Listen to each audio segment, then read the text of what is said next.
ತನ್ನ ತಾಯಿಯನ್ನ ನಿಂದಿಸಿದ್ದಂಥ ಆರ್ಜೆಡಿ ಮತ್ತು ಕಾಂಗ್ರೆಸ್ ನಾಯಕರ ವಿರುದ್ಧ ಪ್ರಧಾನಿ ನರೇಂದ್ರ ಮೋದಿ ಕೆರಳಿ ಕೆಂಡವಾಗಿದ್ದಾರೆ. ಆರ್ಜೆಡಿ ಕಾಂಗ್ರೆಸ್ ನಾಯಕರು ವೇದಿಕೆಯಲ್ಲೇ ನನ್ನ ತಾಯಿಗೆ ನಿಂದಿಸಿದ್ದಾರೆ. ಇದು ಕೇವಲ ನನ್ನ ತಾಯಿಯನ್ನು ಮಾತ್ರ ನಿಂದಿಸಿದ್ದಲ್ಲ, ದೇಶದ ಪ್ರತಿ ತಾಯಿ ಮತ್ತು ಸಹೋದರಿಯರನ್ನು ನಿಂದಿಸಿದಂತೆ. ಇದರಿಂದಾಗಿ ಬಿಹಾರದ ಪ್ರತಿ ತಾಯಿಗೂ ನೋವಾಗಿದೆ. ಈ ಬೈಗುಳ ಕೇಳಿ ಅಣ್ಣ ತಮ್ಮಂದರಿಗೆ ಎಷ್ಟೊಂದು ನೋವಾಗಿದೆ. ನನಗೆ ಆಗಿರುವಷ್ಟು ನೋವು ಬಿಹಾರದ ಜನತೆಗೂ ಆಗಿದೆ ಅಂತ ಪ್ರಧಾನಿ ಕಿಡಿಕಾರಿದ್ದಾರೆ.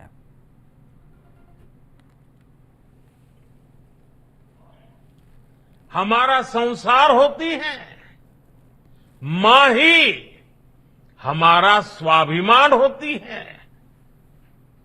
इस समृद्ध परंपरा वाले बिहार में कुछ दिन पहले जो हुआ,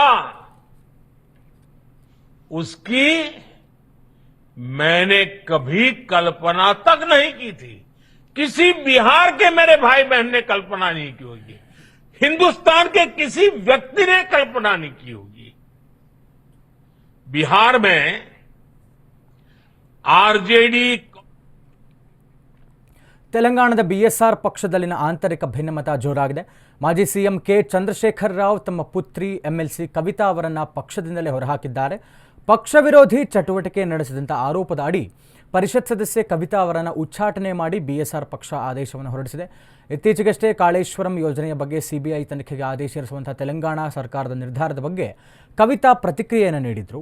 ಕೆಸಿಆರ್ ವರ್ಚಸ್ಸಿನ ಮೇಲೆ ಕಳಂಕ ಬರಲು ಹರೀಶ್ ರಾವ್ ಮತ್ತು ಸಂತೋಷ್ ರಾವ್ ಕಾರಣ ಎಂದು ತಮ್ಮ ಸೋದರ ಮಾವನ ವಿರುದ್ಧವೇ ಆರೋಪಿಸಿದರು.